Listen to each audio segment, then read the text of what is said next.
তো আইনগত জটিলতার কারণে আমরা এটা তখন কন্টিনিউ করতে পারিনি।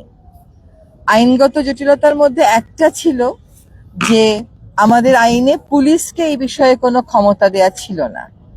সেটা আমরা এখন অ্যাড্রেস করতে সক্ষম হয়েছি এবং পুলিশ যেভাবে করে তার ডিজিটাল ডিভাইসের মাধ্যমে গাড়ির অন্যান্য আইন ভাঙলে শাস্তি আরোপ করে, ঠিক সেইভাবে শব্দ দূষণের ক্ষেত্রেও শাস্তিটা আরোপ করতে পারবে।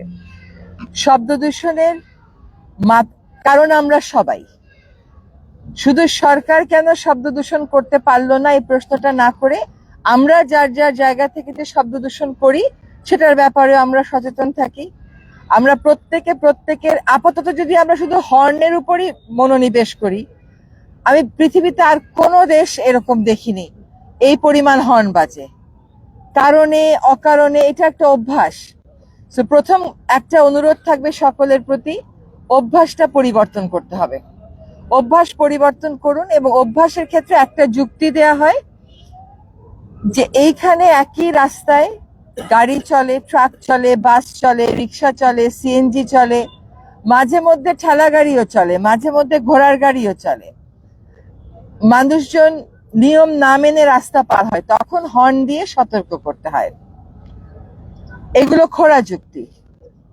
অনেকদিন আগে একটা বিজ্ঞাপন দেখেছিলাম যে আমি এটা দেই বলে ইনকাম ট্যাক্স দেব না, আমার এই কারণে ইনকাম ট্যাক্স দেব না। শেষ কথা ছিল যত যুক্তি তুমি দাঁড় করাও না কেন, ইনকাম ট্যাক্স তোমাকে দিতেই হবে। তো শব্দ দূষণের ক্ষেত্রে আমাদের একই কথা থাকবে যে হর্ন আমাদের বন্ধ করতেই হবে।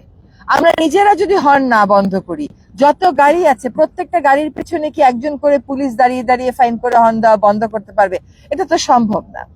ঢাকাতে নামলে বিমানবন্দরের দরজাটা খুলে বের হলেই যেই পরিমাণ হর্নের শব্দ আসে, রীতিমতো লজ্জা হয়। আমি সিভিল এভিয়েশন কর্তৃপক্ষকে বলবো যে আপনারা নিজেরা একটু দায়িত্ব নেবেন। আপনাদের নিজেদের ওই সামর্থ্য আছে, দেশে এখন সেই আইনটাও আছে যে আপনারা নিজেরা ভলান্টিয়ার যদি রাখেন, এখানটাতে 1 মাস রাখেন, 1.5 মাস রাখেন, 2 মাস রাখেন।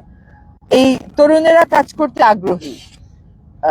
ট্রাফিকে কিন্তু একটা বড় তরুণ গোষ্ঠীকে ট্রেনিং দেয়া হয়েছে, যারা এখন officially part of the traffic police.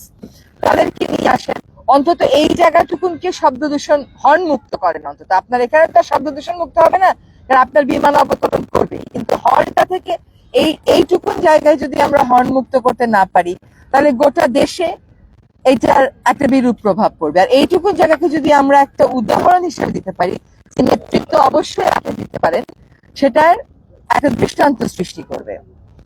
কাজটা শুরু করে দেবেন। রং পার্কিং এর জন্য যেরকম করে ফাইন করে, এখন থেকে শব্দ দূষণের জন্য ওরকম করে ফাইন করবে। এই প্রসেসটা কন্টিনিউ করবে। আমরা অনেকে আছি হর্ন না বাজিয়ে ঢাকা শহরে গাড়ি চালাই। আপনারা যখন আজকে ফিরে যাবেন এখান থেকে, আপনাদের প্রতি একটা অনুরোধ, উঠেই ড্রাইভারকে বলবেন আপনি হর্ন বাজাবেন না। তখন তার প্রথম কথা হলো হর্ন না বাজায় গাড়ি চালানো সম্ভব না। তাকে বুঝাবেন যে সম্ভব। হর্ন বাজালে কি হয়?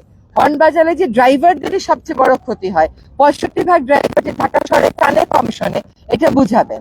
একটা বাচ্চা যে রিক্সা করে মায়ের সাথে স্কুলে যায়, হর্নের আওয়াজটা তার কানের মধ্যে কিরকম একটা অস্বস্তি সৃষ্টি করে, এটা এককভাবে কারোর উপর দায়িত্ব দেওয়া যাবে না, এটা জাতিগতভাবে একটা দায়িত্ব নিতে হবে। তো আমি আশা করি আজকে আমাদের পুলিশ বাহিনীর সহায়তায় যে কাজটা আমরা শুরু করলাম, আমি